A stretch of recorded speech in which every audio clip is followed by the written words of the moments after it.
हमारे सामने question number 9 है। यहाँ पे लिखा हुआ है or page 100 rupees to P with 5, 2 and 1 rupee coin. The total number of coins used for paying are 4p. What is the number of coins of denomination of rupees 5 in the payment?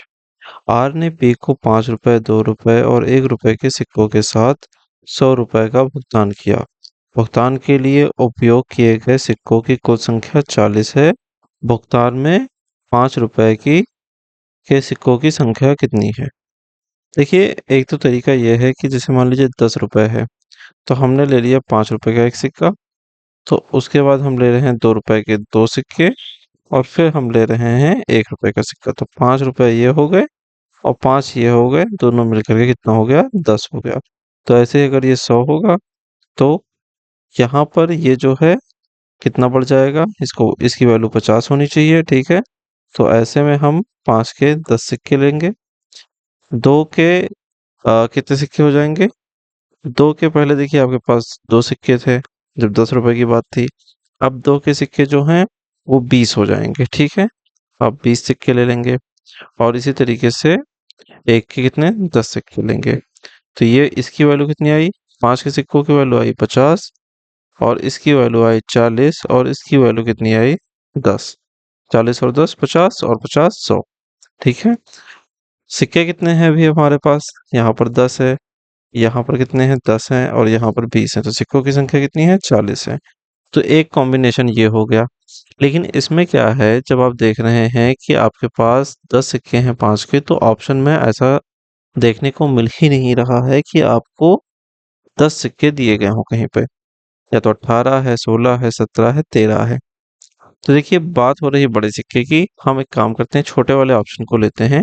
अगर हम 5 के सिक्के कर देते हैं 13, तो 13 का गुणा होगा 5 से, कितना हो जाएगा? 65 हो जाएगा। अब हमारे पास कितने बचे? 35 बचे 100 पूरा करने के लिए, ठीक है। 40 में से अगर आप 13 घटाएंगे कितना बचेगा आपके पास? यहाँ पर 7 बचेगा, यहाँ पर 2 बचेगा, ओके। यानी कि 27 सिक्के अभी हम और ले सकते हैं। अगर हम एक एक का सिक्का लेंगे तो सिर्फ 27 रुपये बढ़ेंगे, लेकिन हमें कितने बढ़ाने हैं? 35 बढ़ाने हैं, ओके। तो अब हम यहाँ पर क्या करते हैं कि देखिए, कुछ सिक्के हम 2 के बना देते हैं। जैसे कि अगर हम एक सिक्का 2 का लेते हैं तो 26 सिक्के हो गए 1 के और एक सिक्का हो गया 2 का। तो 26 और 2 28 हो जाएगा। ऐसे ही अगर हम इसको 25 करेंगे तो यहाँ पर ये 2 हो जाएगा। तो इसकी वैल्यू कितनी हो जाएगी? 4 हो जाएगी और 25 और 4 कितना होगा? 29 होगा।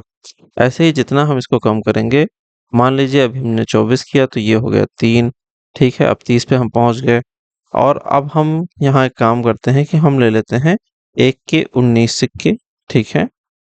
और हमारे 27 पूरे करने थे, ठीक है। 19 हो ही चुके हैं। आप 8 सिक्के ले लीजिए 2 के, तो 8 दूनी 16 और 19 कितना हुआ? 35 हुआ, ठीक है।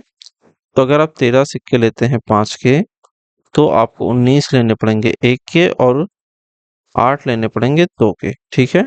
ये 2 का सिक्का हो गया, ये हो गया 1 का सिक्का, ये हो गया 5 का सिक्का। तो इस तरीके से आप करके इसको निकाल सकते हैं। एलिमिनेशन की टेक्निक को आपको यूज करना होगा यहाँ पर।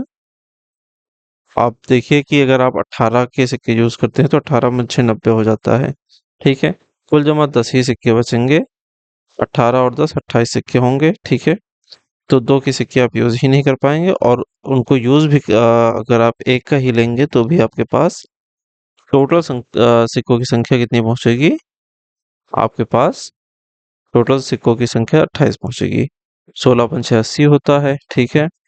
तो 16 और 20 कितने हो जाएंगे? 36 हो जाएंगे। फिर भी आप नहीं पहुंच पाएंगे, ओके। और 17 पचे 85 होता है, 85 और 15 100 होते हैं, तो भी आप नहीं पहुंच पाएंगे। तो कुल मिलाकर के 13 को हम ले सकते हैं। तो ऐसे भी क्लिक कर सकते हैं कि 13 ही होगा, क्योंकि सिक्कों की संख्या यहीं से निकाल सकते हैं। और उसके बाद अगर कैलकुलेट करना चाहें तो इसी तरीके से आपको कैलकुलेट करना पड़ेगा, जो कि एक आसान तरीका है। मिलते हैं अगली वीडियो में। Have a lovely day, signing off.